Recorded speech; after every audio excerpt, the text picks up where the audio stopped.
Allô? Impressionnant.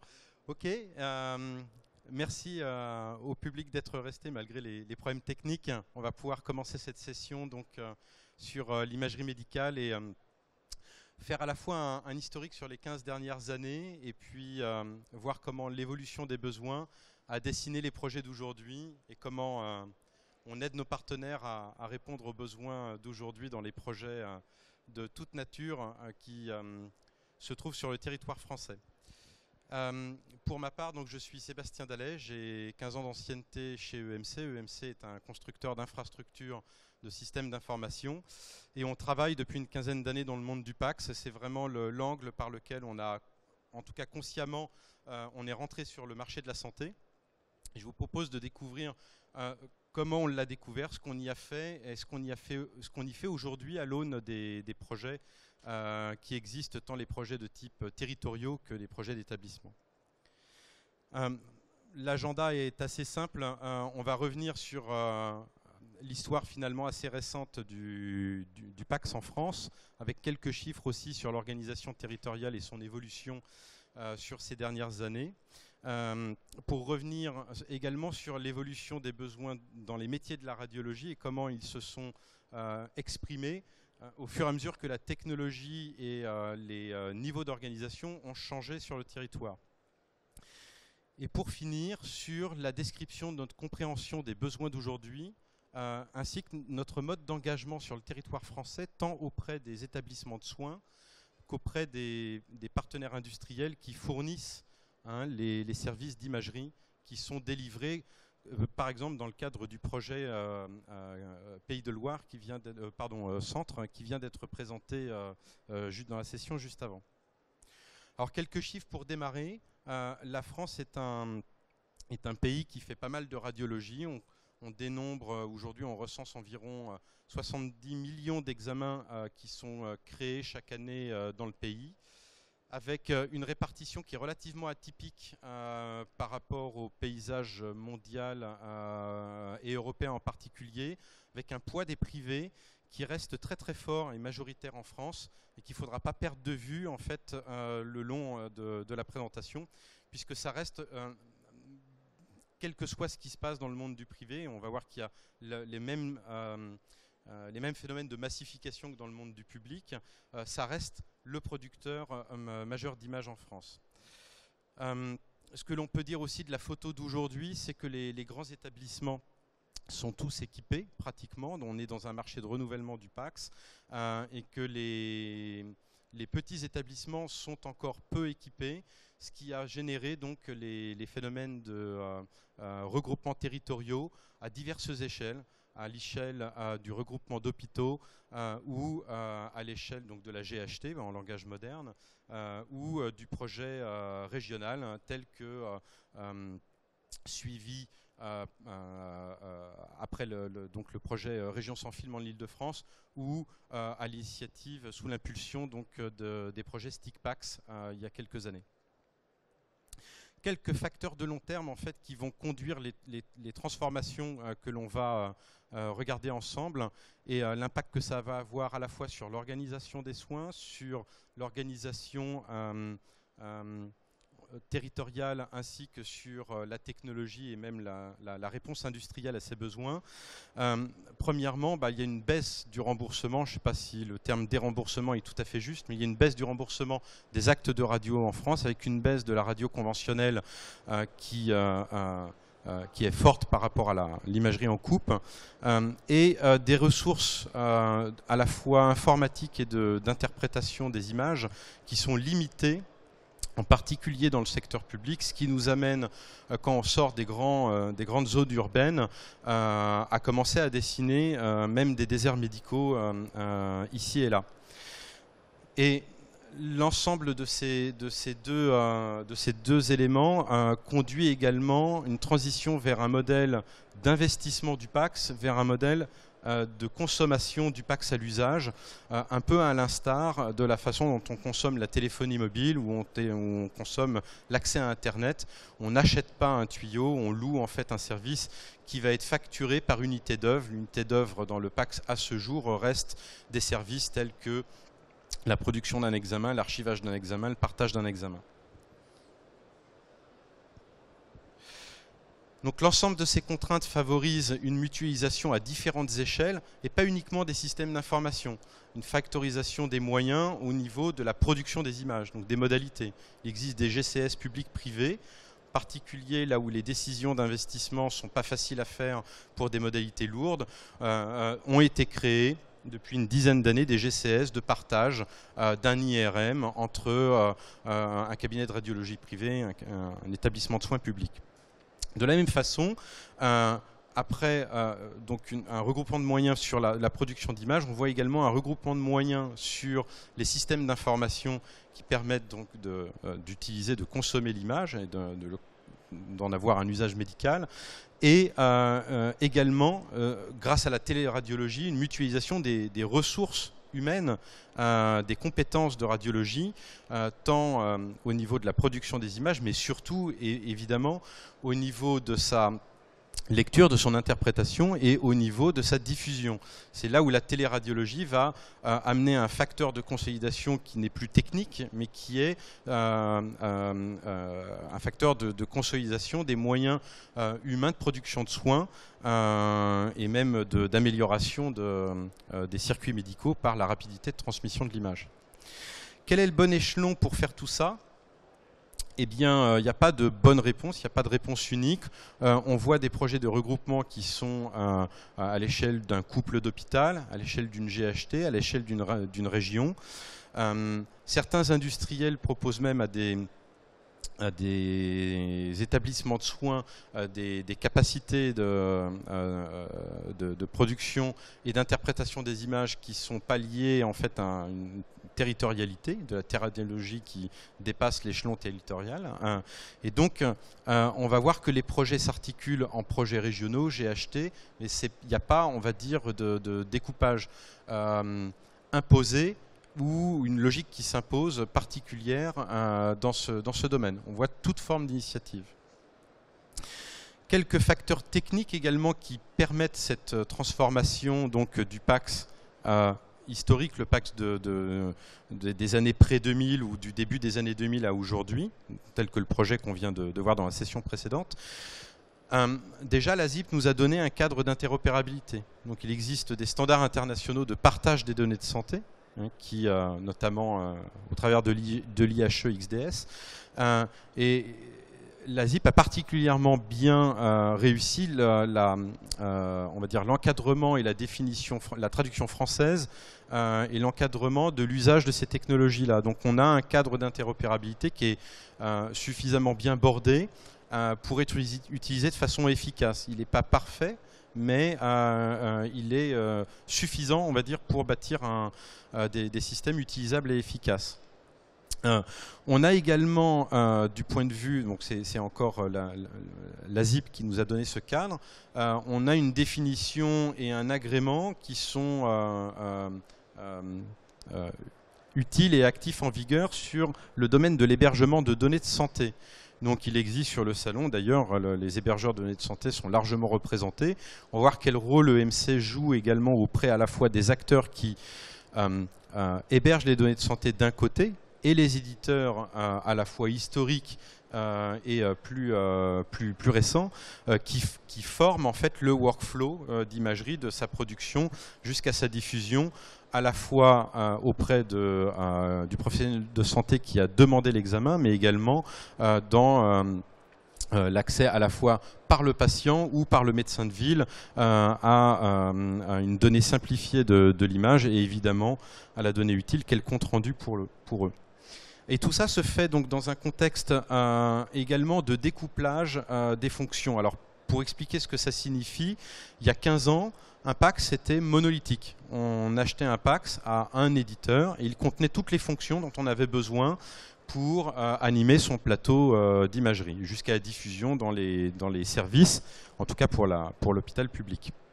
Aujourd'hui, l'innovation et l'émergence dans le marché de sociétés nouvelles a permis à quasiment toutes les fonctions qui anciennement formaient un PACS d'être découplable et réassemblable à merci. Donc on dispose à la fois d'une liberté d'articulation de toutes ces fonctions entre elles, hein, et pour les prendre dans le désordre, donc la production d'images est évidemment toujours réalisée par les modalités, mais pas que. Dans l'image, on n'utilise pas que les images de radiologie. Dans les systèmes de partage d'images d'aujourd'hui, on va utiliser également les photos de dermato, de la vidéo interventionnelle, de la vidéo d'apnée du sommeil, que sais-je encore, qui ne relève pas, on va dire, du monde de la radiologie pure, et qui reste de l'image médicale, donc quelque part un contenu biomédical rattaché à un patient et qui fait l'objet à la fois d'une demande d'examen et d'une interprétation, donc d'un compte-rendu et d'une diffusion du compte-rendu à l'équipe soignante qui va bien. Donc le découplage se fait entre les fonctions primaires d'un PACS que sont l'archivage, la diffusion. La diffusion se découple elle-même entre la diffusion à des acteurs qui réalisent l'interprétation, donc les radiologues. Cette fonction pour les radiologues se découple entre des services simples et des services avancés qui sont ici notés de la 3D, donc du post-traitement qui aujourd'hui intervient dans tellement de domaines différents qu'on en retrouve finalement des spécialistes sous la forme de sociétés différentes. Potentiellement, le leader mondial de la visualisation de telle tumeur dans le foie n'est pas le même, ne porte pas le même nom que le spécialiste mondial du post-traitement d'un autre type d'image pour détecter autre chose. L'archivage fait l'objet d'une fonction particulière, la diffusion au clinicien peut faire l'objet également d'une spécialité. L'hébergement est effectivement, c'est une fonction purement informatique, donc elle est découplée également. Le système d'information radiologique a toujours été découplé et il le reste encore. Les workflows de téléradiologie et les systèmes qui permettent d'authentifier les professionnels de santé comme les patients font aussi l'objet de fonctions informaticiennes particulières. Donc tous ces éléments-là peuvent être réassemblés par des intégrateurs en prenant donc des spécialistes de chacune de ces fonctions, alors qu'il y a 15 ans, on était dans un monde beaucoup plus simple où on achetait finalement son PACS à une société qui fournissait l'ensemble de ces fonctions.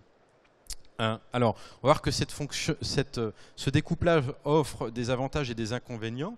Il y a évidemment des avantages à pouvoir, pour prendre le terme anglais best of breed, à savoir sélectionner les meilleurs composants du marché et les faire intégrer par un intégrateur qui aura la charge de bien faire fonctionner tout ça, ou à contrario, faire confiance à une société qui fait plutôt bien l'ensemble des fonctions pour amoindrir le risque d'intégration. Donc on voit que le marché a pris ces deux directions assez opposées, mais néanmoins complémentaires, et c'est un choix qui n'existait pas il y a 15 ans. Alors tout cela se fait aussi dans une dynamique de baisse de coût des ressources informatiques, que l'on constate d'ailleurs à titre individuel dans la façon dont nous consommons l'accès au réseau et l'accès à l'informatique à titre personnel sur nos smartphones. La puissance que l'on a aujourd'hui dans un objet comme celui-ci est comparable à des petites stations d'interprétation il y a une quinzaine d'années. Donc il y a une révolution extraordinaire du côté de la façon dont on consomme l'information elle-même, en mobilité et sur des terminaux qui ne sont pas forcément dédiés à cet usage, qui sont multi-usages, qui sont parfois même personnels. Et à l'intérieur du data center, donc à l'autre bout de la chaîne de production informatique, la baisse de coût a aussi produit des effets qui permettent de rendre possible la consolidation de projets à des échelons très importants, avec des effets de massification et de baisse de coût qui rendent la massification, la mutualisation intéressante en soi. Alors une petite photo rapide de la production de soins. On distingue ici en deux slides la production dans le monde du privé et dans le monde du public. La France est structurée de façon un peu régionale dans le monde du public, avec des acteurs de référence, des acteurs centraux que sont les CHU et les CHR, et des hôpitaux généraux, des établissements publics de santé mentale et des centres anti-cancer qui sont tous producteurs et consommateurs d'imagerie. avec évidemment un hôpital un petit peu hors norme à Paris qui s'appelle la PHP et qui à lui tout seul produit 2 millions d'examens, ce qui en fait d'ailleurs, je pense, le plus gros hôpital académique public d'Europe et probablement le plus gros producteur d'images d'Europe aussi public. Le monde du privé est, on l'a déjà vu, extrêmement intéressant en France. Il est très atypique. Prenez un pays comme les Pays-Bas. Il n'existe pas de radiologie privée aux Pays-Bas. Donc on voit deux extrêmes ici se dessiner. Et il y a tout un continuum d'articulation publique-privée qui est très différent d'un pays à l'autre. En France, historiquement, la radiologie s'est construite beaucoup au travers donc de la force de production du privé, avec toujours les mêmes dynamiques que dans le public, à savoir une diminution des remboursements qui conduit, même cause, mêmes effets, à un phénomène de massification. Et on se rend compte que le top 10, par exemple, des groupes de radiologues qui s'associent entre eux, représentent aujourd'hui des capacités de production qui dépassent la moyenne des CHU en France. Les 10 plus gros producteurs privés ont une production annuelle d'examens qui dépasse la production médiane des 30 CHU français. Donc non seulement ils sont nombreux, mais ils peuvent aussi, en termes de taille, avoir des besoins qui sont ou en tout cas des niveaux de production qui sont proches, sinon même supérieurs, à certains acteurs du public. Donc c'est intéressant pour la suite. Alors, en 2010 avait été produit un rapport qui était un peu post-lancement du projet régional d'Île-de-France appelé Région sans film, dont j'imagine que tout le monde le connaît, qui est donc le premier PACS régional d'Île-de-France. Et à l'issue du lancement de ce projet, un rapport avait été diffusé sur le taux d'équipement de PACS en France pour justifier finalement une initiative de généralisation de ce type de projet, avec quand même un poids très important centré sur la production dans le public, en tout cas à l'époque. Et le classement de la France était assez éloquent tel que produit dans le rapport, puisqu'on nous classait entre l'Espagne et l'Europe de l'Est, en tout cas très très loin des pays qui ont traditionnellement un niveau d'investissement très élevé par habitant, que sont par exemple la Grande-Bretagne et ou les pays du nord de l'Europe tels que la Scandinavie, et on ne parle même pas des États-Unis. Donc on était un peu les derniers de la classe, en tout cas pour la vieille Europe. Et les projets STICPACS ont comme vocation justement de rattraper ce retard. Pour revenir sur l'histoire donc maintenant du PACS lui-même, les premiers établissements connectés l'ont été autour des années 2000. J'en ai en tout cas quelques-uns en tête qui ont été pionniers. Et la véritable accélération s'est faite, on va dire, dans le couloir de 2005 à 2010, où pratiquement tous les CHU, tous les centres anti-cancer se sont équipés en première monte, si on peut dire, dans cette période de temps-là. On est arrivé donc au terme de cette période à un taux d'équipement de 100% pour cette classe d'acteurs du soin en France. Et pendant toute cette période-là, EMC a été aux côtés des éditeurs de PACS et donc des éditeurs mais aussi intégrateurs de PACS, ainsi que des clients pour suivre l'évolution des besoins. Et quel est-il? Il y a une quinzaine d'années de ça, faire tourner de l'imagerie médicale dans un établissement était extrêmement coûteux parce que les solutions de stockage étaient extrêmement coûteuses. Et donc, on avait une articulation qui se faisait entre l'image produite depuis pas très longtemps, que l'on faisait héberger sur du stockage dit court terme, très coûteux. On va montrer des exemples de comparaison de prix entre il y a 15 ans et aujourd'hui, qui nous feront sourire, mais qui sont vraiment un des éléments déclencheurs de la généralisation actuelle. Et puis tout le reste, les antériorités, on les gardait sur des médias dits offline, c'est-à-dire en gros soit des bandes, soit des disques optiques, comme des CD, mais dans des technologies différentes, et avec des temps d'accès à la fois à la première image d'une série ou un temps de rapatriement d'une série complète qui pouvait varier de quelques dizaines de secondes si l'image était en ligne à une demi-heure, voire plus longtemps si on était offline, en tout cas sur les établissements qui avaient une consommation importante, comme par exemple les centres anti-cancer, qui ramènent des antériorités. Pour certains, ramènent toutes les antériorités des patients en consultation. Bah évidemment, quand il faut aller chercher ça sur des médias qui sont dans des robots qui doivent monter des cassettes à l'intérieur de lecteurs, ça prend un temps fou. Et donc, on avait un vécu de l'utilisation du système d'imagerie qui nécessitait de planifier à l'avance le moment où on aurait besoin de tout ça, puisqu'on ne va pas garder, en jouant au sudoku, un patient en face de soi en disant bah, écoutez, je vous propose qu'on s'amuse chacun de notre côté, et puis on se reparle dès que l'image apparaît sur l'écran. Et ce qui s'est passé dès 2004, EMC met sur le marché une première technologie d'archivage online qui va permettre justement de décongestionner l'accès aux archives. C'est un produit qui s'est appelé le Centera et qui a équipé la majeure partie des PACS de centres anti-cancer et de CHU pendant toute cette période-là. Et puis, arrivé à ce niveau de saturation, on va dire, des grands centres producteurs d'images, alors, pardon, un dernier phénomène, parce qu'il ne faut jamais oublier le privé. Il y a eu également une courte période d'incentive au secteur privé, où le secteur privé bénéficiait en fait d'un remboursement spécifique s'ils archivaient leurs données de façon électronique. Et ça a boosté le taux d'équipement de PACS des producteurs privés, et la durée de conservation qu'on leur demandait de couvrir était tout à fait compatible avec l'utilisation d'un stockage en ligne.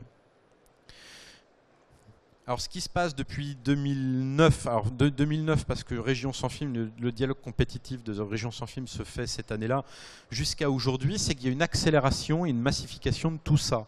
C'est-à-dire que maintenant qu'il est communément admis qu'on peut produire et consommer des images, quelle que soit l'intériorité des images, on peut les consommer n'importe où dans l'hôpital avec un accès rapide. Maintenant que ce confort et cet usage sont généralisés, l'étape irrésistible d'après, c'est de savoir comment on fait pour que ça coûte moins cher, comment on fait pour donner accès à l'outil à des établissements qui n'ont pas les moyens ni humains, ni en termes budgétaires, de s'offrir des solutions clés en main de ce type-là. Comment on fait également pour les partager entre établissements, que ce soit, quel que soit le cas d'usage de téléradiologie qui se présente, que ce soit une lecture de second avis, que ce soit dans le cadre de la permanence des soins à un échelon territorial quelconque. Comment fait-on pour découpler de manière encore plus lointaine la production, l'interprétation, la diffusion d'images à une échelle territoriale? 2010 aussi, on voit apparaître la première archive dite neutre, donc la première fois qu'un établissement de soins fait un appel d'offres public dont le but spécifique est de demander la fourniture d'un système d'archivage découplé du PACS. Car, comme on l'a vu dans la génération du découplage de toutes les fonctions, la fonction d'archivage, qui est le A du mot PACS, Picture Archiving Communication System, était de façon propriétaire, non découplable, intégrée au PACS. Donc pour la première fois, un établissement de soins exprime la volonté de le faire et fait confiance à EMC pour fournir la solution. Ça a ouvert, j'ouvre et je ferme la parenthèse, ça a ouvert une période de 5 ans pendant lesquels les éditeurs de PACS étaient quelque part en déficit de capacité à fournir de telles fonctions découplées, c'est-à-dire à pouvoir fournir séparément le PACS de l'archive. Cette période se termine, c'est-à-dire qu'aujourd'hui, les grands éditeurs de PACS ont rattrapé leur retard. Je ne vais pas les citer, ils se reconnaîtront, mais dans les projets de type régionaux comme dans les projets territoriaux ou de CHU, les grands éditeurs de PACS ont rattrapé ce retard-là et ça ferme, à mon avis, cette parenthèse de 5 ans pendant laquelle il y a eu un déficit de leur côté et donc un appel d'air à faire monter de nouveaux acteurs spécifiquement pour cette fonction. 2012, donc entre 2010 et 2013, la dotation de StickPACS permet à 5 régions d'étudier l'opportunité de faire leurs PACS régionaux, et puis d'autres emboîtent le pas sans finalement la petite dotation STIC-PACS pour faire leurs propres études. Et la vague de régionalisation démarre réellement, donc avec l'Alsace historiquement, dès 2013. Et donc, ce qui est intéressant, c'est de pouvoir, maintenant qu'il y a, on va dire, 7 régions qui ont fait un choix, en tout cas, de consortium pour articuler leur projet régional, et que plus de régions encore se penchent sur le sujet et sont sur le point de lancer le leur, intéressant de prendre un peu ce recul et de regarder, mais qu'est-ce qui a changé en 15 ans et qui permet tout ça. Alors, on l'a déjà beaucoup dit, mais premièrement, un PACS, c'était avant, quelque part, une excroissance de la modalité. Si on achetait des modalités, puis quand on en avait suffisamment, on disait que ça serait pas mal que je puisse connecter tout ça, plutôt que de sauter de poste en poste, de station d'interprétation en station d'interprétation, attachées chacune à leur modalité. C'était donc quelque part fatalement acquis par un service de radiologie. Et la dimension informatique était d'ailleurs pas vraiment perçue, parce que les volumes, on ne percevait pas l'impact qu'allaient avoir les volumes 5 à 10 ans plus tard, on ne percevait pas l'impact que ça allait avoir sur les réseaux, on ne pouvait pas facilement prévoir tout ça. Donc c'était quelque part un objet biomédical qui était rattaché à modalité, toujours dans le service de radio. Aujourd'hui, une décision comme celle du projet qui vient d'être présenté, elle se prend entre une instance régionale, les futurs adhérents au service, public, privé, et évidemment avec une dimension informatique forte, qui fait qu'on a évidemment, les DSI sont à bord, alors qu'ils ne l'étaient pas à l'époque. L'adoption en 2000 était extrêmement limitée, elle était naissante. Aujourd'hui, elle est généralisée, et on ne se demande pas comment ça marche, on se demande comment ça peut coûter moins cher et rendre plus de services. 1 téraoctet représentait la capacité d'un hôpital. Aujourd'hui, sur un seul disque, on en met 4 ou 6. D'ailleurs, cette capacité de stockage qui représentait l'équivalent d'un hôpital coûtait environ 300 000 €. Aujourd'hui, 200 téraoctets représentent 300 000 €. C'est-à-dire qu'on peut mettre pour le même budget une région. Le stockage d'une région coûte le prix de ce que, avec des modalités très lourdes, coûte le prix que coûtait le stockage avec de la radio conventionnelle et quelques scanners, le stockage d'un hôpital, tel que l'Institut Gustave Roussy, par exemple, qui a fait son PACS en 2000. Un scanner de Cescoop produisait des examens qui étaient tout petits. Aujourd'hui, on a, rien que dans le monde du scanner, des examens qui font l'équivalent de 2 gigas. Moi, mon smartphone, il en stocke 16. Donc, je pourrais avoir 4 de ces examens sur cette machine et avoir saturé mon téléphone. L'imagerie, c'était la radiologie. Aujourd'hui, l'imagerie, c'est pas que la radiologie. C'est de la photo, c'est également du film. Et un autre aspect important qui précède le moment où toutes les fonctions se sont découplées, comme toutes les fonctions n'étaient pas découplées, leur couplage était propriétaire, qui est un terme barbare de l'industrie informatique pour dire qu'on ne pouvait pas les séparer, qu'on ne pouvait pas acheter séparément toutes ces fonctions. On n'avait pas le choix. Aujourd'hui, on l'a. Pourquoi? Parce que toutes ces fonctions ont été découplées au regard de standards qui permettent, plus ou moins facilement, de les articuler ensemble.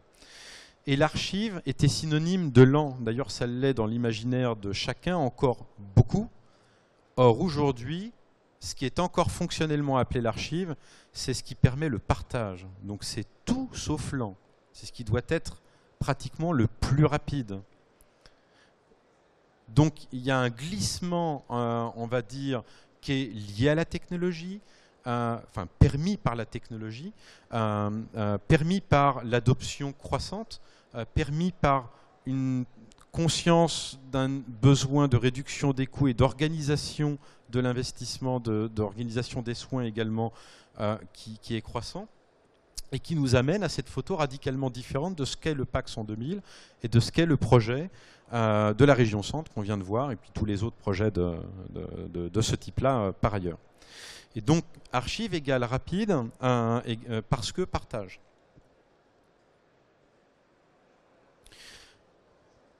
sur l'histoire récente des projets régionaux, il est à noter que la justification du projet Région sans film en Île-de-France, qui a fait l'objet d'un rapport en octobre 2008 de mémoire publié par le GCS Décisif, déjà à l'époque, justifiait le projet par la baisse des coûts liés à la massification.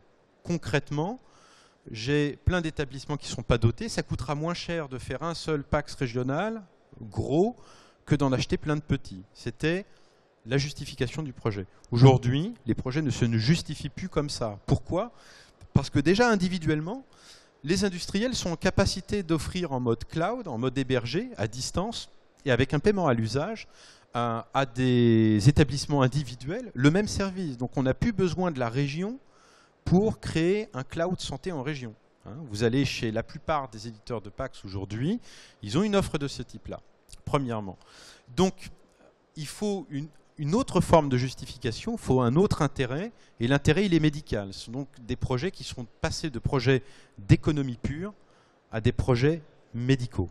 Et les projets qui réussissent sont les projets qui, au-delà de l'espoir de gains financiers, voient non seulement la généralisation de l'équipement, être capable, comme l'ont dit certains, de partager l'image du rez-de-chaussée au premier étage de l'établissement, mais être capable également d'assurer de la permanence des soins, du second avis, du télé-AVC et tous les autres usages médicaux que permettent ces projets. Donc, c'est pas mal. Ça veut dire qu'on arrive à un niveau de maturité qui fait qu'on ne fait plus ces choses-là guidé par l'argent, guidé par l'économie, on le fait parce que ça va avoir un impact sur l'organisation des soins qui va lui-même avoir un impact sur l'égalité d'accès aux soins et donc la qualité de soins. Alors, avec quelle technologie? Qu'est-ce qui sous-tend ces projets-là? Parce qu'évidemment, ça n'est pas avec les composants et les fonctions d'il y a 15 ans qu'on réalise ces projets-là. Ils sont basés évidemment sur des fonctions qu'on retrouve encore, mais ils sont aussi basés sur des nouvelles fonctions. Notamment, donc, en termes d'interopérabilité et de partage de données de santé, l'utilisation d'XDS, qui est le dernier standard, enfin il est dernier mais pas si nouveau, qui pour Cross Document Sharing signifie capacité à échanger des documents de santé à l'intérieur d'un territoire, on va dire. L'archivage note, c'est-à-dire cet endroit où on va mettre toutes les données qui sont à partager et qui va permettre d'accéder de façon rapide à l'image qui a été produite par un établissement afin qu'un autre établissement ou un professionnel de santé de médecine de ville puisse y avoir accès. Donc ce système de partage, dont la pire façon de le définir est de parler d'archivage. C'est hélas un terme inapproprié, c'est une plateforme de partage de données de santé qui porte mal son nom, d'archivage. La téléradiologie, qui est évidemment la valeur ajoutée médicale suprême, qui se surajoute donc à la fonction de PACS, de Picture Archiving Communication System, la définition historique et académique de l'acronyme. La 3D, dont on peut aujourd'hui articuler, on va dire, des services régionaux qui utiliseraient des systèmes de 3D qui sont fournis par l'éditeur de PACS qui est retenu, mais également par certains de ses confrères au titre de spécialité non couverte par l'éditeur principal, ce qui est quelque chose de tout à fait nouveau et qui est supporté, on va dire, par l'utilisation de standards. Et bénéficier de la richesse des antériorités des pionniers du PACS, et en particulier les plus gros producteurs d'images que sont soit les grands groupes de radiologie privée, et puis historiquement surtout les CHU, qui ont une profondeur de conservation des images, donc des antériorités, qui est évidemment au bénéfice de tous dans la région quand on peut la partager, qui était au bénéfice d'eux-mêmes et de leurs patients la veille, avant que l'on puisse réaliser ce partage. Enfin, les technologies cloud qui permettent de localiser cet hébergement et toutes les fonctions informatiques qui permettent ces services à peu près n'importe où, bien que l'on ait une distribution des capacités réseau sur le territoire français qui est très inégale.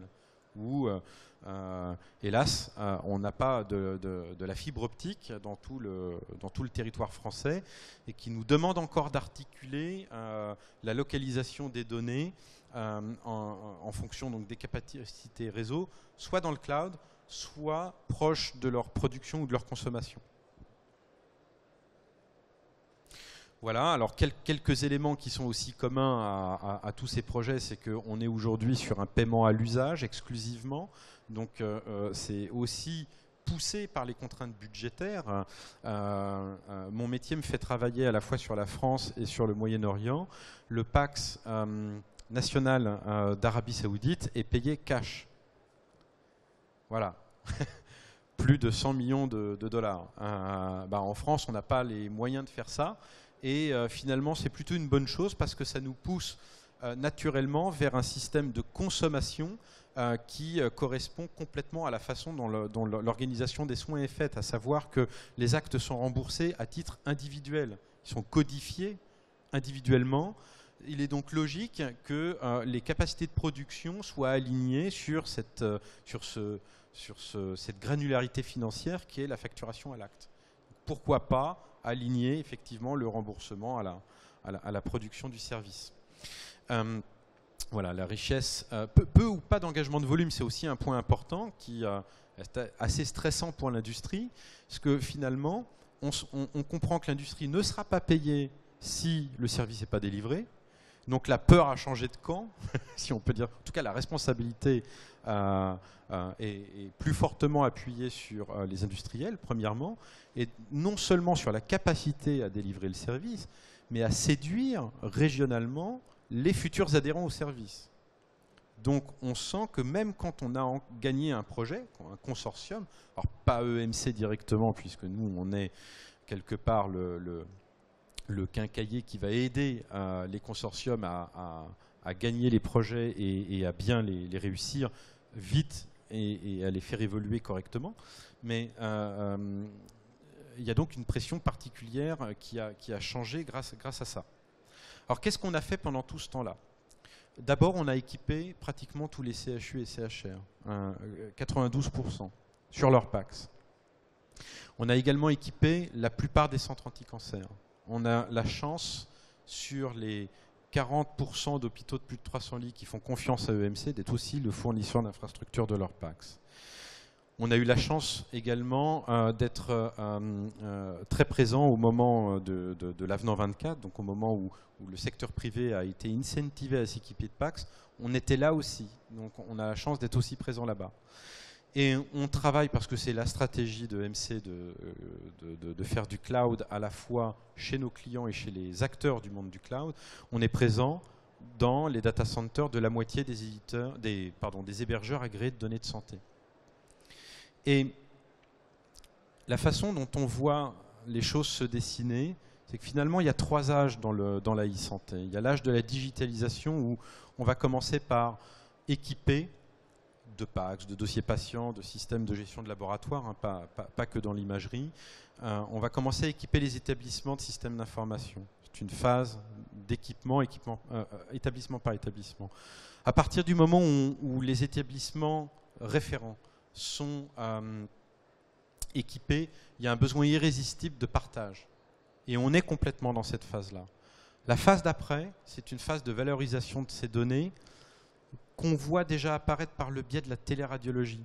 Mais il y a dans la capacité à produire de la médecine personnalisée, à faire de la fouille de données sur les grands ensembles de données qu'on aura constitués, une capacité unique qui est donnée par le niveau de consolidation des données que représentent ces projets-là.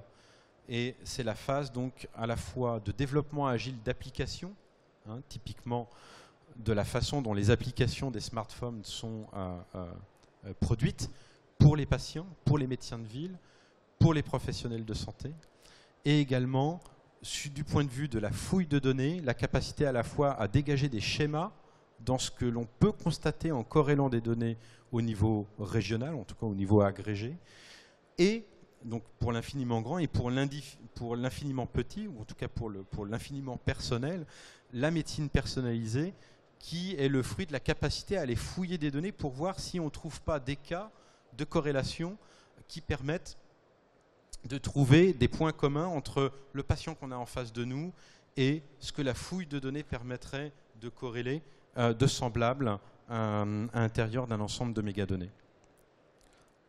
EMC est fournisseur de l'ensemble de ces étapes, à la fois au titre des infrastructures de stockage, à la fois dans l'accompagnement des éditeurs, que ce soit des éditeurs de PACS, de 3D, de téléradiologie, et également des hébergeurs agréés pour la phase 2. Et pour la phase 3, nous sommes également un éditeur à la fois de plateformes de développement agile et donc le premier contrat payant que Google a passé à une société a été à EMC pour du développement agile.